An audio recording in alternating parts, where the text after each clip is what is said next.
ఇక్కడ స్త్రీ ఆకాశంలో సగం కాదు, పురుషుడి కన్నా కొంచెం తక్కువ సమానమూ కాదు. జస్ట్ ఫిమేల్ జెండర్, కాసుల ప్రేమిక, సౌందర్య నాయిక, అంతిమంగా ఒక సెక్స్ స్కాండల్. మాతృస్వామ్యం ఏనాడైతే కూలిపోయిందో బహుశా ఇలాంటి సంఘనీతి అప్పుడే అవతరించి ఉంటుంది. పవిత్రత, స్వచ్ఛత, శీలము, ఈ 3 ఎలిమెంట్స్ స్త్రీ మర్మాంగాల చుట్టూ ఇనుప కవచాల వలె ఆనాడే పురుడు పోసుకున్నాయి. మరి మహిళకు పుస్తే, మెట్టెలు, ఐదోతనంతో కలిపి ప్యాకేజ్గా ప్రసాదించిన మగ సమాజం ఆమె శీలాన్ని మాత్రం ఎందుకు సార్వజనీనం చేసింది? దాన్నొక సామాజిక నీతిగా ఎందుకు చిత్రీకరించింది? పతివ్రతలైన మహిళలు 4 గోడల మధ్య ఉత్తమోత్తమ జీవితాన్ని అనుభవించారని, మనీ కోసం మర్మాంగాల్ని అంగట్లో పెట్టిన అభాగినులు కడుహీన జీవితం గడిపారని ఎవరైనా క్లాసిఫికేషన్ చేయగలరా? ఈ ప్రశ్న అడిగితే ఇనుపతెర చాటున ఎర్రబారిన కళ్లతో ఉన్న మధురవాణి పగలబడి నవ్వుతుంది. ఏ మగాడికైనా దమ్ముంటే ఆ నవ్వుకు అర్థం చెప్పమను.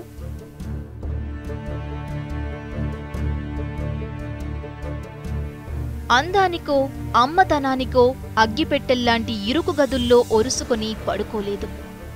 ఒత్తుగా లిప్స్టిక్ పూసుకొని 6 మూరల మల్లెపూలు జడలో తురుముకొని వయ్యారానికో విలాసానికో రెడ్ లైట్ ఏరియా వీధుల్లో మసక మసక చీకట్లో నిలబడలేదు. బంగారంలాగే, ఎకరం భూమిలాగే ఇక్కడ స్త్రీ కూడా ఒక సంపద. ధ్వంసం చేయకుండా ఖజానాలో కలుపుకునే రాజనీతికి ఇక్కడ చోటు లేదు. ఇక్కడి స్త్రీలు తమను తాము వెలికించుకోలేరు, తమను తాము పలికించుకోలేరు, తమను తాము పెళ్లకించుకోనూ లేరు. గీసిన గిరుల మధ్యనే, తొడుక్కొమ్మని ఇచ్చిన బట్టల మధ్యనే విటులను రంజింపచేయాలి. మగతనాన్ని ఆవాహనం చేసుకుని నిత్య సలపరాన్ని భరించాలి. ప్రజాస్వామిక పరిభాషలో చెప్పాలంటే ఇక్కడ ఆడది శృంగార కార్మికురాలు, వేశ్యావాటికలో రాత్రి పగలు తేడా లేకుండా నలిగిపోయే బానిసరాలు.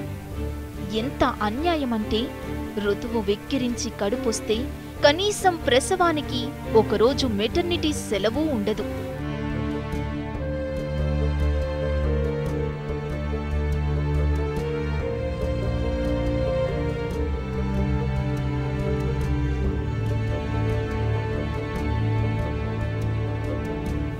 ఉంటారు ఆ దయనీయ స్థితిలో ఆడవాళ్లను బలవంతంగా కట్టేసి దోచుకునే దుర్మార్గులు ఉంటారు.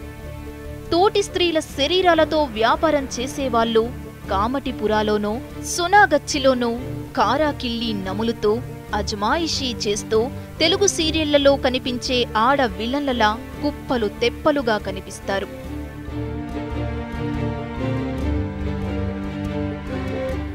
ఢిల్లీ జీబీ రోడ్డు, ముంబై కామటిపుర, కోల్కతా సోనాగచ్చి, పేరేదైతేనేం ఇక్కడి జీవితంలో ప్రతి వాళ్లది చీకటి కోణమే. బతుకుబాటలో నడవడం కోసం నగ్నదేహాన్ని పరిచిన వాళ్లే కనిపిస్తారు. ఆకలి, అమాయకత్వం, పేదరికం, ఒంటరితనం అన్నీ ఒక్కసారిగా ముంచేస్తే రెడ్ లైట్ ఏరియాలో తేలినవారే. బారెడు వలువలు విప్పేస్తేనే జానెడు కడుపు నిండేది. సమాజం నొసలు చిట్లించని, లోకం వెటకారపు నవ్వులు విసరని, ఇనుప తెరల్ని చీల్చుకొని నలుగురాడు మాట వినరాదు. నాగరిక సమాజపు మరో వికృత రూపం అక్కడ కనిపిస్తుంది. వెలుతురు ముఖం చూడక చీకటిలోనే చితికిపోతున్న అభాగినులు ఎందరో మసక చీకట్లో రేపటి ఉచ్ఛ్వాస నిశ్వాసల్ని వెతుక్కుంటారు. ఆకలి పేగుల్ని చల్లార్చడానికో, ఆధారపడ్డ కుటుంబాన్ని నిలబెట్టటానికో దారి వెతుక్కున్న నిస్సహాయత తప్ప వేరే కారణమే లేదు. తలుకు బిలుకుల బజారు, గుప్పుమనే సెంటు వాసన, లిప్స్టిక్లు, ముఖానికి పౌడర్ పూతలు, కళ్లకు మస్కారా, లోనెక్ చుడీదార్లు, జారిపోయే పైటలు, ఇష్టమున్నా లేకపోయినా తప్పని హంగులు, బద్ధకంగా తెల్లారిన ఉదయాన్ని దాటి మధ్యాహ్నంలో కళ్ళు తెరిచి సాయంత్రానికి లేని హుషారు తెచ్చుకోవాలి. బాల్కనీల్లో చేరి చేతులూపుతూ కళ్లతో కవ్విస్తూ ఆ రోజు ఉపాధి వెతుక్కోవాలి. ఇదే అక్కడ జీవితం. ప్రతిఘటించే హక్కు లేదు, ఏడ్చే స్వతంత్రం లేదు, కన్నీరు నిషిద్ధం, నొప్పి బాధ పంటి బిగువన ఉండాలి.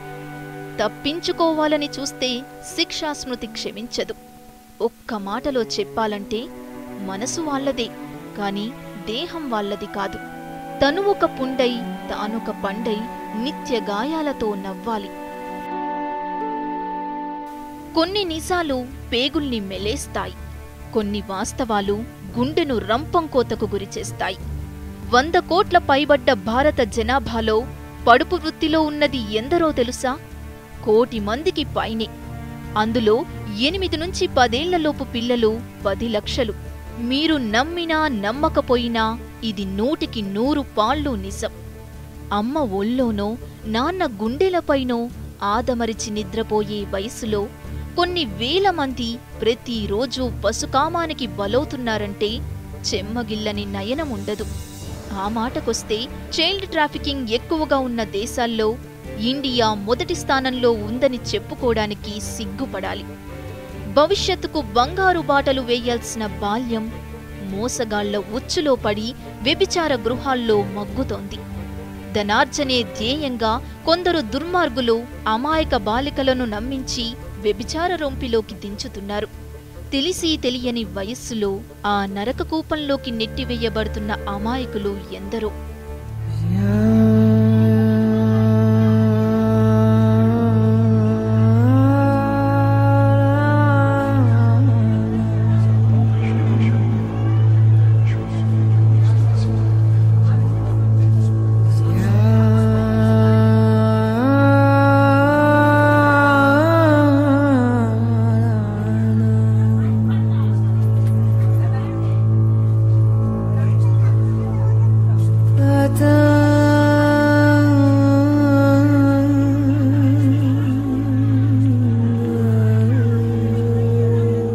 మొఘలుల కాలంలో ఢిల్లీలో 5 రెడ్ లైట్ ఏరియాలుండేవి. బ్రిటిష్ హయాంలో అన్నిటినీ మూసేసి జీబీ రోడ్లో మాత్రం ఉంచేశారు. ఈ రోడ్లోని 20 అతిపెద్ద భవనాలే వ్యభిచార కేంద్రాలు. పై ఫ్లోర్లన్నీ వేశ్యావాటికలే. గ్రౌండ్ ఫ్లోర్లోని షాపులో ఢిల్లీలోనే అతిపెద్ద హార్డ్వేర్ మెటీరియల్ దొరికే చోటు. జీబీ రోడ్డులో దాదాపు 5,000 మంది సెక్స్ వర్కర్లున్నారు. మరో విషయమేంటంటే వీళ్లల్లో దాదాపు 30% మంది ఏపీ నుంచి వచ్చిన వాళ్లే. ఇక ముంబై కామటిపుర దేశ వాణిజ్య రాజధానిలాగే ఇది కూడా వేశ్య రాజధాని. దేశంలోని 1 కోటి మంది సెక్స్ వర్కర్లలో 1,00,000 మంది ఒక్క ముంబైలోనే ఉన్నారు. వీళ్లందరి కన్నీళ్ల కథలను రాయాలంటే అక్షరాలు చాలవు. గుండె బరువెక్కించే జీవితాలను అర్థం చేసుకోవటానికి సమయమూ చాలదు. ఇదే బాటలో సోనాగచ్చి 100 ఏళ్ల చారిత్రక కోల్కత్తా నగరానికి మానని పుండు. కలకత్తా కాలిక నాలిక సాక్షిగా లేలేత చిన్నారుల రక్తమాంసాలతో వ్యాపారం జరుగుతోందిక్కడ. ఏడాదికి 1000 మంది పసివాళ్లు అమ్ముడుపోతున్నారంటే గుండె చెరువయ్యే విషయం. 5 ఏళ్లు దాటితే ఆ చంటిది అంగడి సరుకుగా మారాల్సిందే. మంచి రంగు, కనుముక్కు ఓ తీరుగా ఉంటే చాలు, రేటు 10,000 నుంచి 1,00,000 దాకా పలుకుతుంది.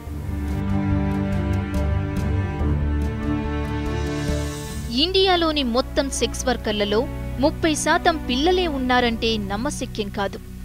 వీరి సంఖ్య ఏడాదికి 8 నుంచి 10% పెరుగుతోంది.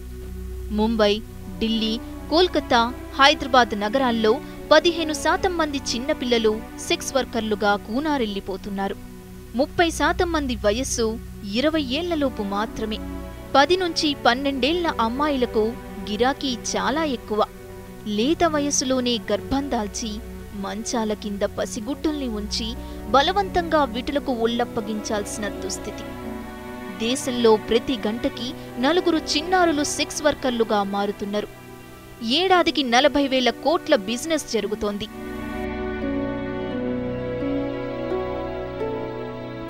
ఇంత కష్టపడి ఒళ్ళమ్ముకున్నా వాళ్ళు వెనకేసుకునేదేముండదు. ఉన్నదంతా నిర్వాహకులే లాక్కొంటారు. దాచుకోడానికి ఏమీ ఉండదు. అది కాకుండా ఎన్నో దీర్ఘకాలిక సమస్యలు. ఎక్కడో తగిలించుకున్న రోగాలను అంటించిపోయే కస్టమర్లు ఒక పక్క, డబ్బులు ఎక్కువిస్తామంటూ ఆశ చూపి అన్‌ప్రొటెక్టెడ్ సెక్స్‌కు దిగి అడ్డమైన రోగాలు అంటగట్టిపోయే వాళ్ళు ఇంకో పక్క. ఒక్క సోనాగచ్చిలోనే ఏడాదికి 500కు పైగా హెచ్ఐవి పాజిటివ్ కేసులు రికార్డవుతున్నాయి. ఇది 65 ఏళ్ల స్వతంత్ర భారతావని మరో ముఖం. లక్షలాది మంది అనుభవిస్తున్న నరకప్రాయమైన జీవితం. వినటానికి కష్టంగా ఉన్నా ఒప్పుకోవాల్సిన సత్యం. ప్రణాళికలు, అభివృద్ధి ఫలాలు, లక్షల కోట్ల బడ్జెట్ అన్నీ కలిసి ఒరగబెట్టేదేంటి? అక్రమ రవాణాను అడ్డుకోలేని పోలీసులదా లోపం? లేక బతకాలంటే అన్నిటికీ తెగించాల్సిన దీనస్థితికి వాళ్లను దిగజార్చిన సమాజానిదా? లేక స్త్రీ దేహాన్ని మార్కెట్ సరుకుగా మారుస్తూ నిత్యం స్కిన్ షోకు ఎంకరేజ్ చేసే గ్లోబలైజేషన్దా? ఇదొక మానని గాయం. సిగ్గుతో తలవంచుకోవాల్సిన సందర్భం. అవును, వ్యభిచారాలు చేసేవాళ్లను సమాజం పరిహసిస్తుంది. వారంతా బాధితులని తెలిసినా లోకం వారినే తప్పుబడుతుంది. మీడియా కూడా అంతే. లేడీస్ ఎలిమెంట్ ఉందంటే చాలు, ఎక్కడలేని ఆసక్తి.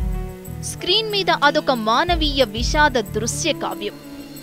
ఇలాంటి వార్తలు వస్తున్నంతసేపు కొందరి కళ్లల్లో ఆకలి కొట్టుకులాడుతుంది, ఇంకొందరి కళ్లల్లో కన్నీరు చిప్పిల్లుతుంది.